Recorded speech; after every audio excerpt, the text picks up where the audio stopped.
우리는 살아가면서 많은 사람들을 만나죠. 어떤 사람은 첫 만남부터 편안함을 주고 또 어떤 사람은 모호한 불편함을 남기기도 합니다. 혹시 이런 경험 있으신가요? 분명 겉으로는 잘해주는 것 같은데 어딘가 마음에 걸리는 사람. 도대체 왜 그런지 이유를 알 수 없지만 느낌만으로도 그 사람이 나쁘다는 생각이 드는 경우 말이죠. 그렇다면 사람을 만나자마자 이 사람은 믿어도 될지 아니면 조심해야 할 사람인지 어떻게 빠르게 판단할 수 있을까요? 사실 사람의 본심은 겉모습이나 첫인상이 아니라 아주 작고 중요한 이것에서 먼저 드러납니다. 오늘 이것을 통해 나쁜 사람을 빠르게 판단하는 방법을 알려드리려고 합니다. 우리가 그동안 무심코 지나쳤던 바로 그 신호. 이제부터 절대 놓치지 마세요. 먼저 우리가 빠르게 판단해야 할 나쁜 사람들의 특징에 대해 알려드리겠습니다. 이들을 멀리해야 하는 이유를 알면 앞으로의 방법들이 훨씬 쉽게 이해되실 거예요. 첫 번째, 그들은 항상 자기 이익만 챙깁니다. 이 사람들 정말 교묘해요. 처음엔 친절해 보일 수 있어요. 하지만 알고 보면 이 모든 친절은 자신의 이익을 위한 것이라는 걸 깨닫게 될 겁니다. 특히 이기적인 사람들은 타인의 감정을 존중하지 않고 관계를 맺는 것도 오직 자신에게 도움이 될 때만 의미 있다고 생각하죠. 나한테 이익이 안 된다 싶으면 어느 순간 갑자기 등을 돌릴 수 있는 사람들입니다. 그래서 이런 사람들을 멀리해야 하는 거예요. 나의 진심이나 감정은 그들에게 중요하지 않으니까요. 두 번째, 그들은 끊임없이 남을 비난합니다. 네, 이런 사람들 대화를 시작하자마자 누구 하나 비난하지 않으면 입이 근질거리죠. 마치 누군가를 깎아내림으로써 자신이 더 나은 사람인 것처럼 보이고 싶어 합니다. 사실 이게 무슨 뜻이냐면 자신의 불안과 열등감을 감추려는 거예요. 남을 비난하는 게 자신을 보호하는 방패 같은 역할을 하는 겁니다. 그런데 이런 비난의 대상은 언젠가는 나에게도 돌아올 수 있다는 사실 꼭 기억하세요.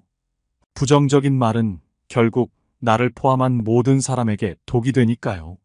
세 번째, 그들은 절대 자신의 잘못을 인정하지 않습니다. 이런 사람들은 마치 완벽한 사람인 것처럼 행동합니다. 항상 내가 옳아 라는 생각으로 가득 차 있어요. 그래서 뭔가 문제가 생기면 너 때문이야 라고 말하겠죠. 그들에게는 자신이 틀렸다는 가능성조차 허용되지 않아요. 그리고 이게 중요한데 이런 사람들 곁에 있으면 나도 그들의 시각에 갇혀버릴 수 있다는 겁니다. 자꾸만 내가 부족하다고 느껴지거나 내 잘못처럼 보이게 만드는 그들의 말에 현혹되지 않도록 조심해야 해요. 이제 이 사람들을 단번에 파악할 수 있는 방법 6가지를 알려드리겠습니다. 첫 번째, 과하게 칭찬하는 말투. 민수 씨는 얼마 전 한 모임에서 김 씨를 처음 만났습니다.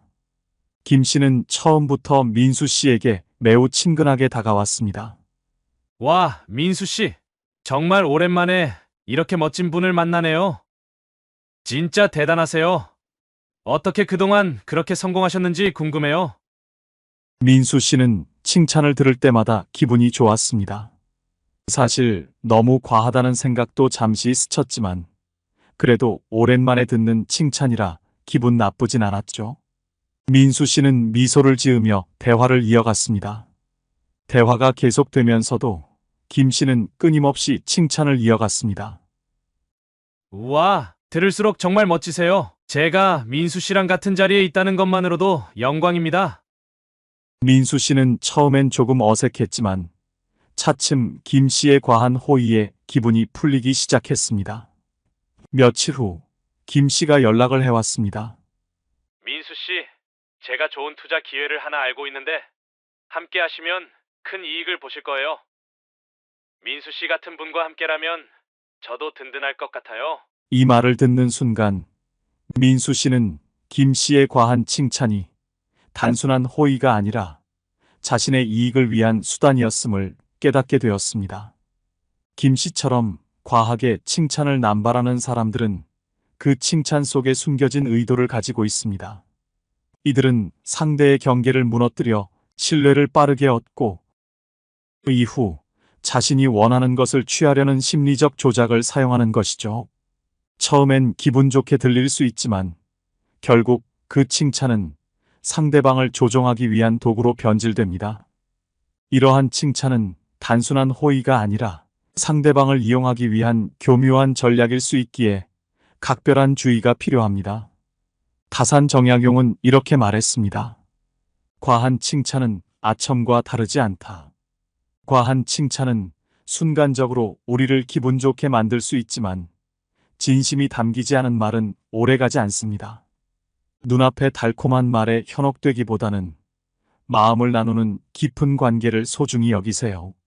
결국 우리를 진정으로 지켜주는 것은 과한 말이 아닌 그 말 속에 담긴 진심이니까요.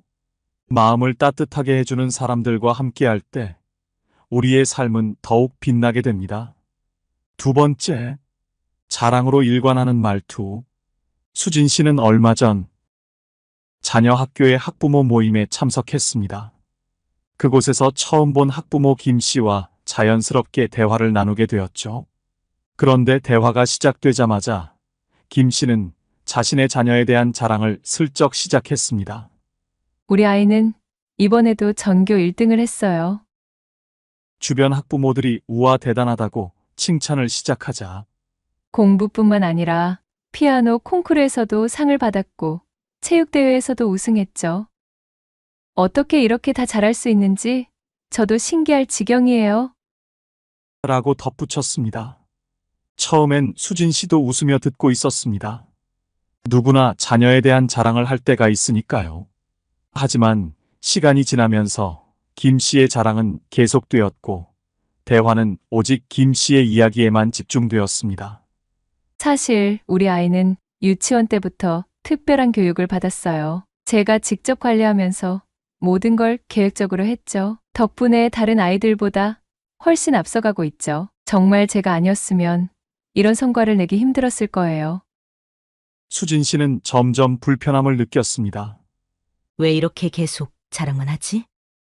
모임이 끝나고 한 달 뒤 다시 학부모 모임이 열렸고 김 씨는 또다시 자신의 자녀와 교육 방식을 자랑하기 시작했습니다.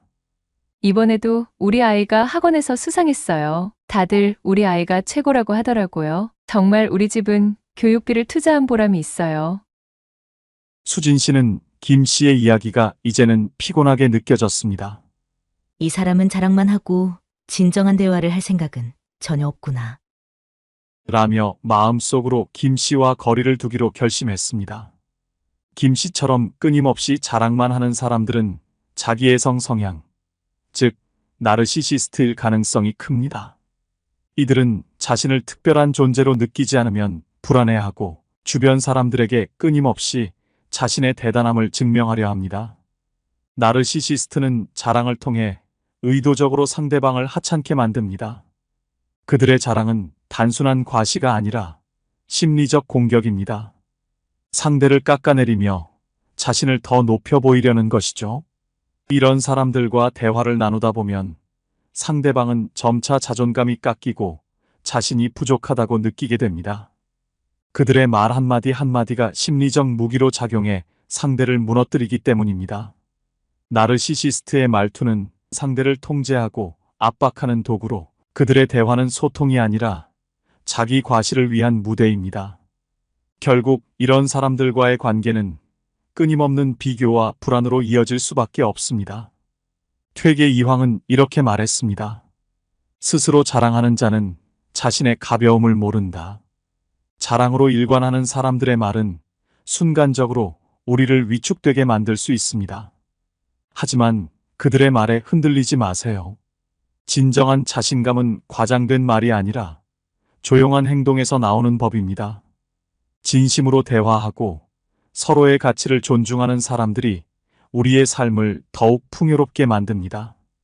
눈에 보이는 자랑보다 마음에 담긴 진심을 나누며 진정한 관계를 이어가시길 바랍니다. 세 번째, 제3자를 비난하는 말투. 영희 씨는 최근 한 회사와 협업 프로젝트를 진행 중이었습니다. 중요한 파트너였던 김 씨는 그 회사의 임원으로 이번 프로젝트의 핵심 인물 중 하나였죠. 첫 번째 미팅에서는 서로 긍정적인 이야기를 나누며 분위기가 좋았는데 두 번째 미팅에서는 김 씨가 조금 달라 보였습니다. 회의가 시작된 지 얼마 되지 않아 김 씨는 자리에 없던 다른 임원, 민수 씨를 이야기하기 시작했습니다. 민수 씨, 저번에도 프로젝트에서 실수를 하더니 이번에도 그렇네요. 정말 일을 못해요. 도대체 어떻게 이런 프로젝트를 맡은 건지 이해가 안 돼요. 영희 씨는 순간 당황스러웠습니다. 어떻게 자리에 없는 사람을 이렇게 공개적으로 깎아내릴 수 있을까? 라는 생각이 들었죠. 나중에 민수 씨를 다시 볼 때 얼굴은 어떻게 보려고 하지? 그리고 그 순간 영희 씨는 또 다른 생각도 들었습니다. 김 씨가 이렇게 민수 씨를 험담하는데 나중에 나에 대해서도 똑같이 말하지 않을까? 라는 불안감이 생긴 것이죠. 다른 참석자들도 분위기가 싸늘해졌다는 걸 눈치챘습니다.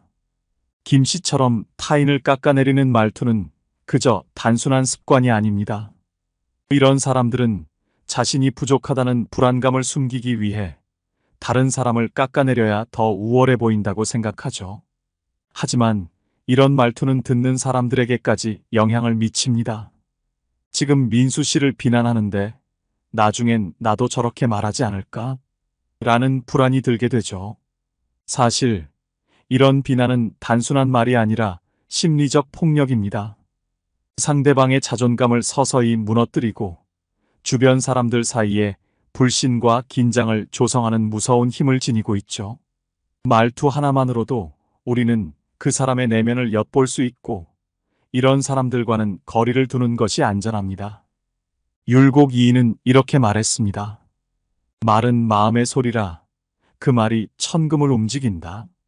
부정적인 말투로 사람들을 깎아내리는 이들과는 너무 깊이 엮이지 않는 것이 좋습니다. 하지만 그들이 주는 부정적인 에너지를 마음에 담아두기보다는 우리 자신은 항상 긍정적인 태도로 상대하고 우리의 에너지를 지키는 것이 중요합니다.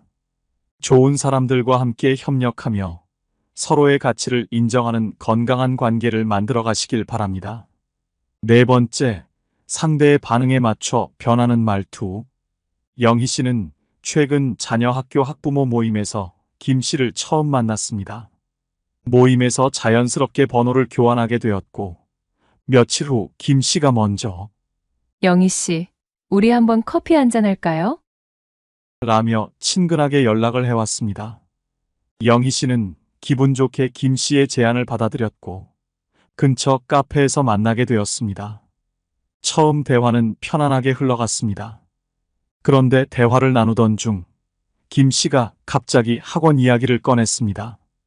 영희 씨, 혹시 요즘 괜찮은 학원 알아본 데 있나요? 요즘 핫한 학원이 있다고 들었는데 혹시 아세요? 영희 씨는 솔직하게 아, 그 학원은 잘 모르겠어요. 다른 학원은 알아보고 있는데 그쪽은 정보가 없네요. 라고 답했습니다. 그러자 김 씨의 태도가 눈에 띄게 변했습니다. 처음에는 밝게 웃으며 친절하게 말하던 김 씨가 갑자기 핸드폰을 꺼내더니 계속 핸드폰을 쳐다보며 대화를 건성으로 이어가는 겁니다. 영희 씨는 당황스러웠습니다. 왜 갑자기 이렇게 행동하지? 내가 학원 정보를 주지 못해서 그런가? 라는 생각이 들었죠. 영희 씨는 김 씨가 대화에 더 이상 관심을 보이지 않는다는 느낌을 받으며 불편해졌습니다. 카페에서 나올 때쯤 김 씨는 대충 다음에 또 보자라며 건성으로 인사를 했고 영희 씨는 김 씨와의 관계에 대해 다시 생각하게 되었습니다. 김 씨처럼 상대의 반응에 따라 말투와 태도를 급격히 바꾸는 사람들은 교묘한 조종자일 가능성이 큽니다. 그들은 처음엔 따뜻하고 친근한 태도로 다가와 상대방을 안심시키지만 자신이 원하는 정보를 얻지 못하면 바로 무관심해지거나 차가워집니다. 이러한 변화는 단순한 무례함을 넘어 심리적 조작의 일환입니다. 상대방이 자신에게 유리한 정보나 도움을 줄 때만 관계를 유지하려고 하고 그렇지 않으면 관계를 무의미하게 만들어버리죠. 이런 말투와 태도 변화는 상대방에게 혼란과 불안감을 심어주며 자신이 그들에게 가치 있는 존재가 아니라고 느끼게 만듭니다. 김 씨처럼 태도를 바꾸는 사람들은 상대를 통제하려는 욕구가 강하며 그들이 원하는 것을 얻을 수 없을 때는 더 이상 상대로 여기지 않게 됩니다. 이런 유형의 사람들은 상대방을 심리적으로 무력하게 만들며 끊임없는 비교와 자책을 유발하는 감정적 덫을 사용합니다. 율곡이인은 이렇게 말했습니다. 말과 행동이 같지 않으면 그 사람은 신뢰를 잃는다. 말과 태도는 그 사람의 진심을 나타냅니다. 상대방의 반응에 따라 쉽게 변하는 태도는 결국 신뢰를 무너뜨리며 그런 관계는 오래 갈 수 없습니다. 우리는 진심을 나누고 서로를 존중하는 관계를 통해 더 큰 행복을 느낄 수 있습니다. 진정한 사람들과 함께 신뢰를 쌓아가며 의미 있는 관계를 이어가시길 바랍니다. 5번째, 가르치려 드는 말투. 민수 씨는 최근 산악회에 새로 가입한 후 첫 모임에 참석했습니다. 등산을 좋아하던 민수 씨는 오랜만에 산에 오르게 되어 기대가 컸습니다. 그런데 그 모임에서 처음 본 김 씨라는 사람이 계속해서 민수 씨에게 다가와 이것저것 조언을 하기 시작했습니다. 등산 스틱은 이렇게 써야 제대로 써요. 제가 등산을 오래 해봐서 아는데 이렇게 하지 않으면 효과가 없어요. 처음에는 그냥 받아들였던 민수 씨도 점차 불편함을 느끼기 시작했습니다. 김 씨는 계속해서 민수 씨가 하는 작은 행동들에 대해 지적하며 그렇게 물을 마시면 안 돼요. 탈수 올 수도 있어요. 등산할 때는 걔가 말하는 방법이 제일 좋습니다. 라고 말했습니다. 민수 씨는 속으로 이 사람은 왜 자꾸 가르치려고 하지? 내가 산에 처음 오는 것도 아닌데 라는 생각이 들며 불편함이 커졌습니다. 산을 오르는 내내 김 씨는 이렇게 해야지 무릎에 물이 안 가요. 제가 예전에 무릎 다쳤을 때 이런 방법으로 극복했어요. 라며 가르치는 말투를 멈추지 않았습니다.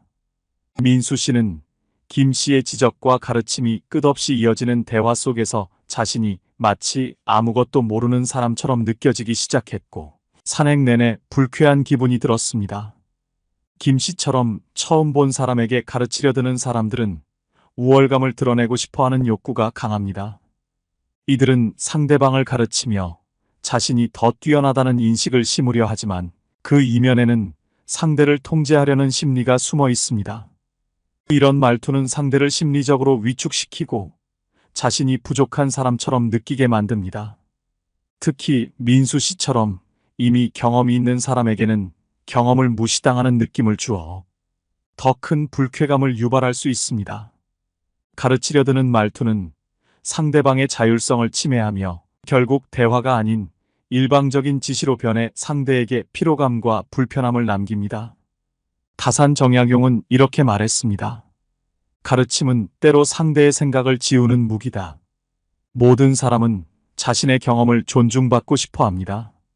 상대방을 무시하는 듯한 가르치려 드는 말투는 대화의 즐거움을 빼앗고 상대의 자존감을 상하게 할 수 있습니다. 서로의 의견과 경험을 존중하고 진심이 담긴 대화를 나누는 것이야말로 우리를 더 가까이 이어줄 것입니다. 진정한 소통은 가르침이 아니라 서로를 이해하고 공감하는 데서 시작됩니다. 의미 있는 대화를 통해 더 깊은 관계를 만들어 가시길 바랍니다. 6번째, 비꼬는 말투. 수진 씨는 얼마 전 새로운 취미로 독서 모임에 참여하게 되었습니다. 그 자리에서 만난 영미 씨는 겉으로는 친절해 보였지만 대화를 나누다 보니 미묘하게 불편한 순간들이 있었습니다. 수진 씨가 책에 대해 자신의 의견을 말하자 영미 씨는 밝은 표정으로 이렇게 말했습니다. 아, 그런 생각을 하셨구나? 진짜 독창적이네요. 정말 그런 식으로 생각할 수 있는 사람도 있군요. 수진 씨는 영미 씨의 말이 칭찬처럼 들리긴 했지만 뭔가 찜찜했습니다. 영미 씨는 계속해서 수진 씨의 의견에 대해 아, 그건 정말 새로운 시각이네요. 보통 사람들은 그렇게 생각 안 할 텐데 정말 대단하세요. 라며 말을 이어갔습니다. 수진 씨는 속으로 왜 이렇게 자꾸 비꼬면서 말하지? 라는 생각이 들었고 대화가 불편하게 느껴지기 시작했습니다. 모임이 끝날 무렵 영미 씨는 또다시 비꼬는 말투로 오늘 참 재밌었어요. 수진 씨 덕분에 정말 특별한 관점도 들을 수 있었네요. 이런 생각은 정말 쉽지 않은 거잖아요. 라며 떠났습니다. 수진 씨는 마음속으로 이 사람과는 더 이상 가까이 지내지 않아야겠다고 결심했습니다. 비꼬는 말투는 겉으로는 친절해 보이지만 그 이면에는 경멸과 비난이 숨어 있습니다. 이런 사람들은 상대방을 은근히 깎아내리면서도 상대가 이를 직접적으로 지적하지 못하게 만드는 교묘한 심리적 공격을 사용하죠. 비꼬는 말투는 듣는 사람을 심리적으로 불편하게 만들고 자신이 마치 비난받고 있는 것 같은 느낌을 주기 때문에 대화가 힘들어집니다. 이는 상대방의 자존감을 서서히 무너뜨리는 정서적 공격의 한 형태로 작용할 수 있습니다. 율곡 이인은 이렇게 말했습니다. 말의 끝에 숨어있는 칼날이 상대를 찌른다. 비꼬는 말투는 대화의 깊이를 무너뜨리고 상대방을 심리적으로 불편하게 만듭니다. 서로를 존중하며 진심으로 대화할 때 우리는 더 나은 관계를 만들어갈 수 있습니다. 좋은 사람들과 함께 진정한 대화를 나누며 따뜻한 관계를 이어가시길 바랍니다. 오늘 함께 나눈 이야기들을 통해 사람을 판단하는 중요한 단서가 말투라는 걸 느끼셨을 겁니다. 말투는 그 사람의 마음을 비추는 창과도 같죠. 작은 말 한마디에 진심이 담길 수도 있고 때로는 경계해야 할 신호가 숨어 있을 수도 있습니다. 앞으로 대화를 나눌 때 상대의 말투에 더 주의를 기울여 보세요. 그 속에서 관계를 지켜줄 중요한 단서를 발견하실 수 있을 겁니다. 좋은 사람들과 따뜻한 대화를 나누며 진심을 존중하는 관계를 만들어 가시길 바랍니다. 혹시 여러분도 나쁜 사람을 본능적으로 캐치하는 자신만의 비법이 있다면 댓글로 경험을 나눠주세요. 많은 분들께 큰 도움이 될 것입니다. 이 영상이 필요한 분들께 공유해 주시고 구독과 좋아요로 저를 응원해 주세요. 여러분과의 소중한 연결이 저에게 큰 힘이 됩니다. 오늘도 여러분의 행복을 빕니다. 이상으로 행복 주문서였습니다.